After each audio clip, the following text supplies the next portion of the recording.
duplicaron los casos de gripe H3N2 y las autoridades reforzaron la vigilancia epidemiológica.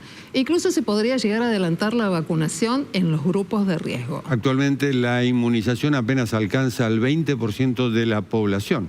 Para hablar de ese tema convocamos al doctor Hugo Pizzi, médico, infectólogo y epidemiólogo. Hola, doctor Pizzi, ¿cómo le va? ¿Qué tal, Jorge? Buenas noches, el gusto de verla. Buenas noches, Silvina. O sea, sí, un poco tomando la introducción que ustedes hacen, es una gran ventaja que tenemos con esta patología por el hecho de que nos está advirtiendo de qué se trata y nos están diciendo cómo defendernos, cosa que con el COVID no sucedió.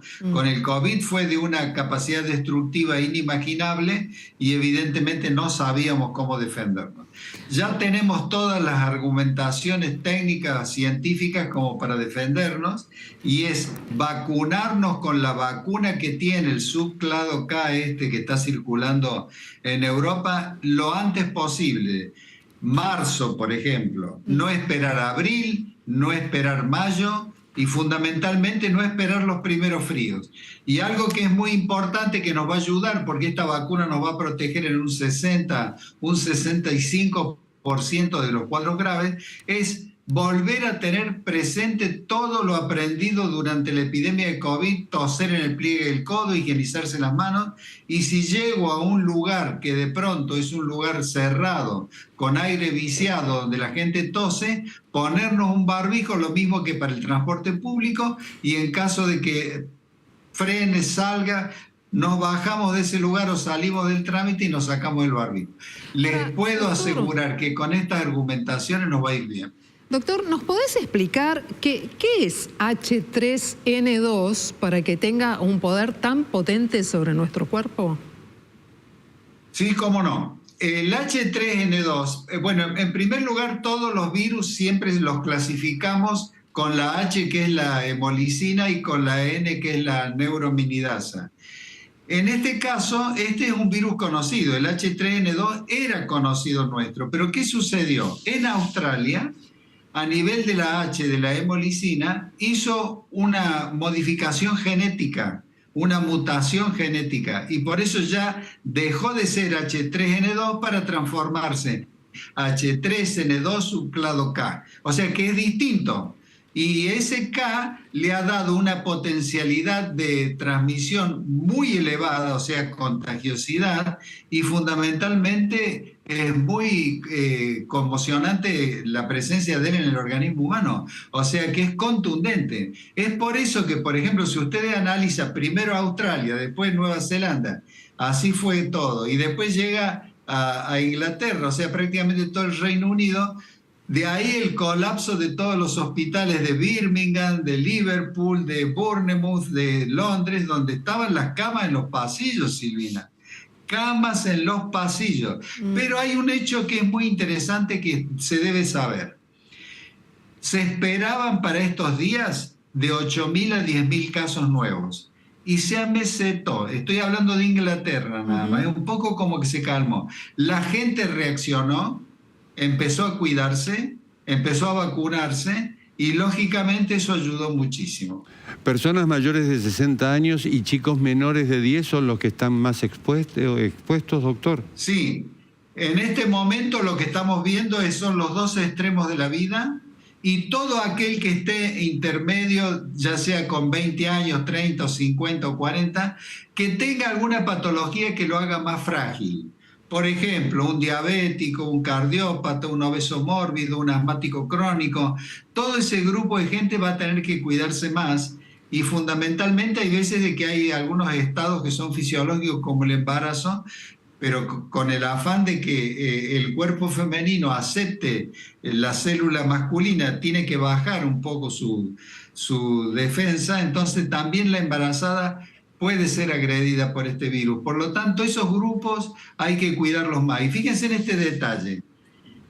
Acaba de llegar a Mendoza, estuvimos hablando con los colegas, acaba de llegar a Mendoza un señor de 74 años que falleció con el virus. Era un viajero que venía de Europa con el virus.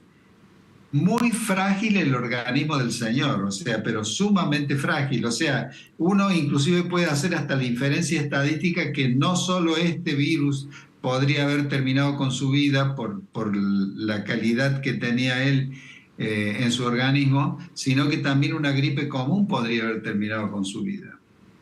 Doctor, mira, casualmente quería preguntarte sobre el índice de mortalidad a partir de contraer este virus. También puedo preguntarte sobre el índice de sobrevida si llegamos a pescar este H3N2. Todo depende de si estamos o no estamos vacunados. Todo depende si estamos en los extremos de la vida con organismos frágiles o inmunodeprimidos. Depende mucho de eso, pero la vacuna con ese 60-65% nos da una protección de casos graves. Por lo tanto, si yo tengo la conducta de poner en marcha todo lo aprendido y que hemos olvidado, más la vacuna colocada en marzo, yo les puedo asegurar que nos tiene que ir bien. El problema siempre va a ser el díscolo, el anárquico, el indiferente, el indolente.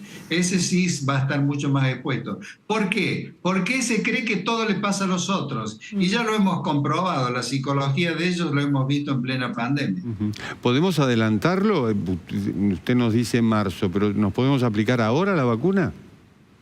Absolutamente, no hay ningún tipo de problema. El asunto es, de todos modos, debo decirle de que ya casi todas las jurisdicciones compraron y muchas de ellas pagaron ya, ¿eh? O sea que yo tengo el anhelo que de pronto lleguen a fines de febrero y empecemos con las campañas de vacunación. Eso es clave, Jorge.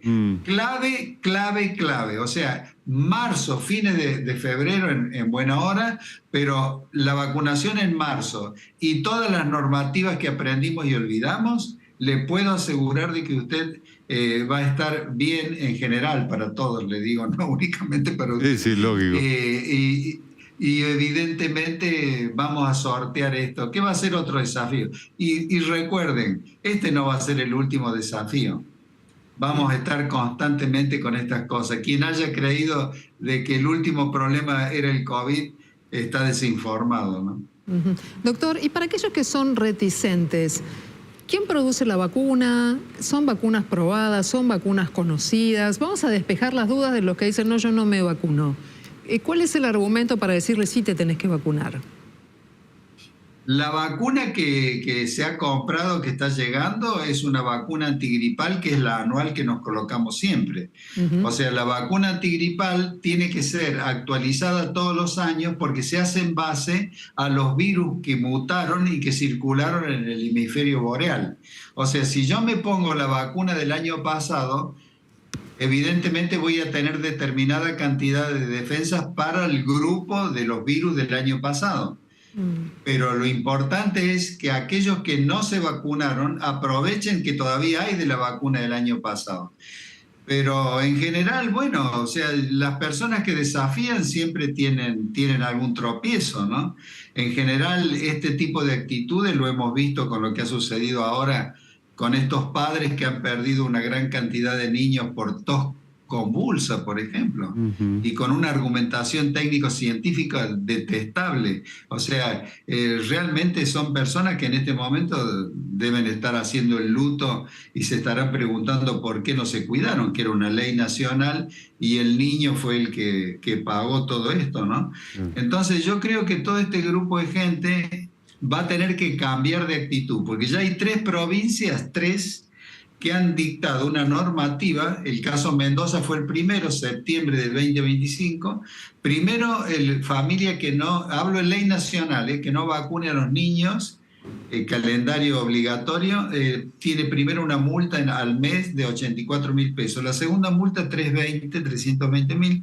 Y la tercera es detenidos, o sea, son detenidos. Pero fíjense lo que sucedió en Mendoza. Citaron a 70 familias que las tenían totalmente identificadas que no vacunaban a sus hijos. En el momento de la citación, con la presencia judicial y demás, 55 acudieron a vacunarse. Y a las otras 15, cuando le dijeron, bueno, ustedes van a ser judicializados, también acudieron a vacunarse. Entonces, ¿alguien puede explicarme ¿qué tipo de actitud es la que yo estoy viendo? Esa dualidad. Recién hablábamos de Estados Unidos, del año de Trump, y bueno, ahí tenemos un discurso antivacunas, antisalud en realidad, desde hace un año, que también es muy difícil contrarrestar. No ha llegado a la Argentina, al menos desde medios oficiales o desde el gobierno, pero tampoco se nota mucha prédica a favor de la salud. Mire, eso es una realidad que la estamos viviendo, pero quiero que sepan que ha habido muertes por sarampión en Estados Unidos. Sí, sí. El estado de Texas, por ejemplo, ha tenido más de 300 casos con 2 fallecimientos, y no eran todos niños, los 2 esos no eran niños. Carolina del Sur también ha tenido casos, o sea, y yo creo que el estado que más va a sufrir todas estas cosas es el estado de la Florida, porque ahí directamente dijeron que era como el libre albedrío, que dejaban la posibilidad de la decisión. O sea, cuando empiece la retahíla de disgustos, en ese momento van a ver ustedes que va a haber cambio de actitud.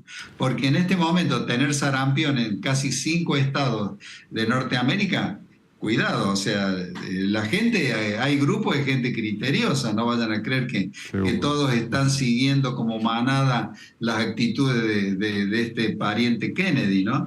O sea que yo creo que la gente recapacita fundamentalmente cuando ve fallecimientos y cuando ve que aparecen cosas que estaban totalmente olvidadas y descartadas de lo que era la salud pública. Doctor Hugo Pizzi, un gusto como siempre, muchísimas gracias. Muy amable, Jorge, muy atento. Un abrazo cariñoso para usted y Silvina. Hasta pronto, adiós. Un abrazo, gracias.